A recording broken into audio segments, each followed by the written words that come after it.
The Palawan live in the south of Palawan Island in the Philippines, both in the mountainous interior and in the lowlands. There are around 40,000 Palawan in total. Some of those in the interior are very isolated and have little contact with outsiders. The Palawan are shifting cultivators, clearing a small area of forest and growing food on it before moving on and allowing the forest to regenerate. They grow upland rice, which they believe has a human-like personality. They also collect honey and hunt wild pigs. In 2000, a road was built around the island, attracting thousands of new settlers from other parts of the Philippines and forcing many Palawan further inland. In 2006, there was a big mining push by the Philippine government. The president called for a revitalization of mining across the nation. This now poses an even more serious threat to the Palawan communities. Hundreds of mining applications have been made by companies seeking nickel and chromite, as well as other resources, on indigenous peoples' land on the island, including the areas where isolated Palawan live.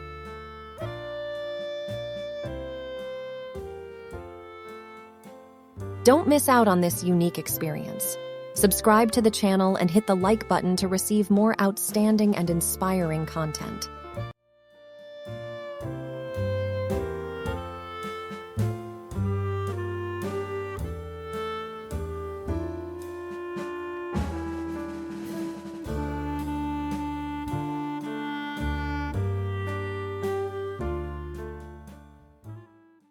In 2008, a 25-year moratorium on small-scale mining in Palawan was passed.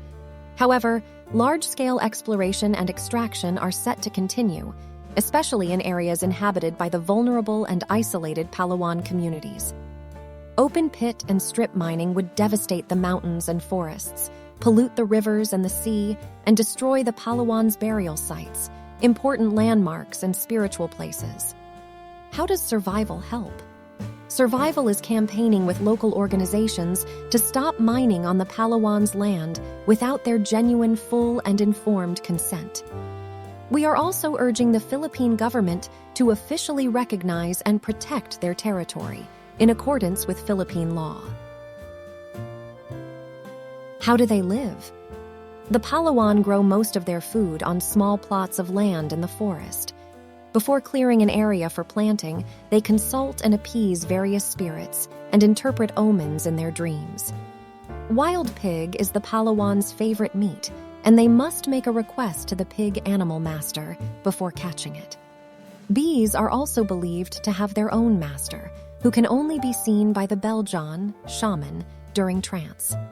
Some communities perform a ceremony every 7 years to cleanse the world and restore the cosmic balance. The Palawan collect and sell resin, rattan canes, and wild honey. The more settled of the Palawan also grow rice and coconut to sell, and raise domestic animals such as cows, buffaloes, and pigs. Mining has already made it difficult for some Palawan communities to grow and hunt enough food.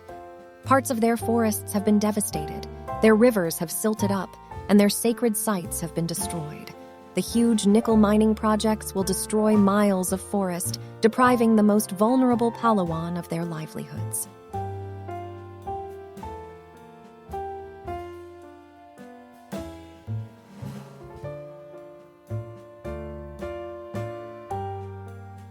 Don't miss out on this unique experience.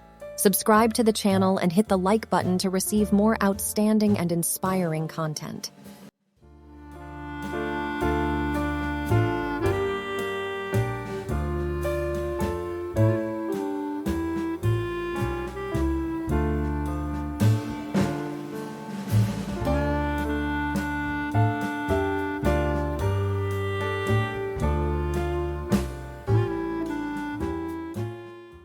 Mining threat. Mining in Palawan has already ravaged forests, generated flooding, and caused the siltation of rivers and farmland. It has also destroyed sacred sites.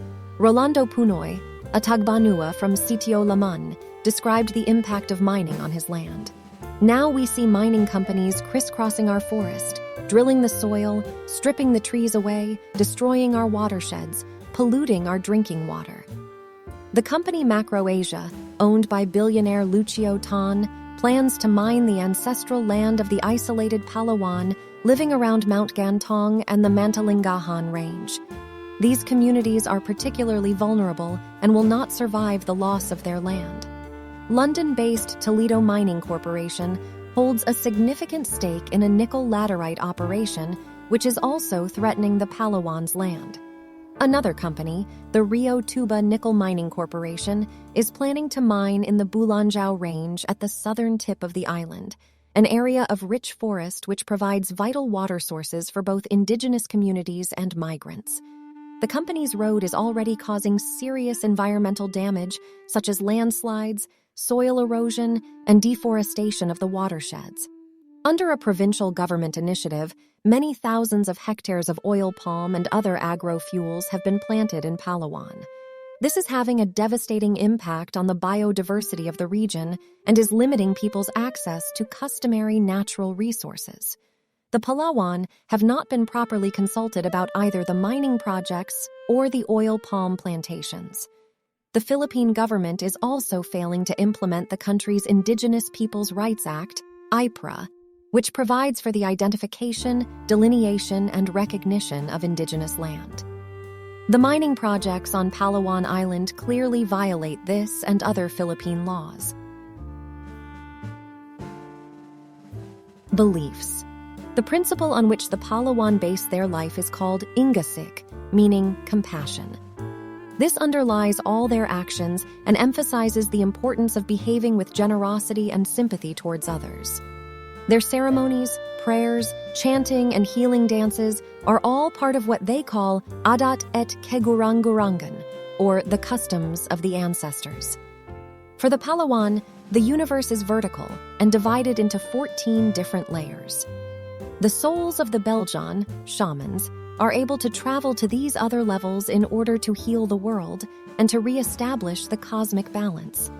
Shamans are not seen as special or sacred people, but are those who, either in a trance or dream, are able to enter the invisible world and contact superhuman beings. They can see and extract impurities that are causing sickness from a patient's body. They are also usually experts in the use of medicinal plants. Good health is dependent on a balance between the body and its life force, kurudua. The loss of kurudua creates a disturbance, which makes the body vulnerable to illness and attacks by malevolent beings.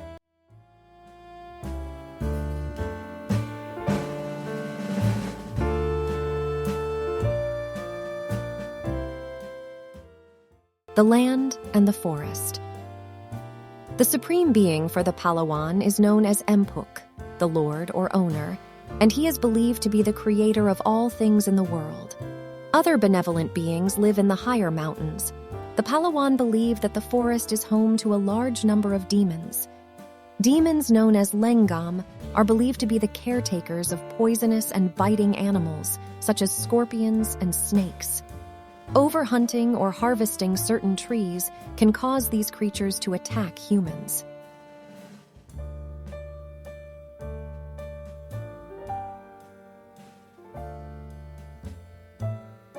In conclusion, let us take a moment to reflect on the wonders of the world and the diverse cultures that inhabit it. Today, we have learned about the Palawan tribe, who reside in the beautiful island of Palawan in the Philippines. Their unique story reminds us of the importance of preserving cultural diversity and human heritage. Throughout the ages, the Palawan tribe has managed to survive and adapt to the challenges they have faced, preserving their way of life and traditions.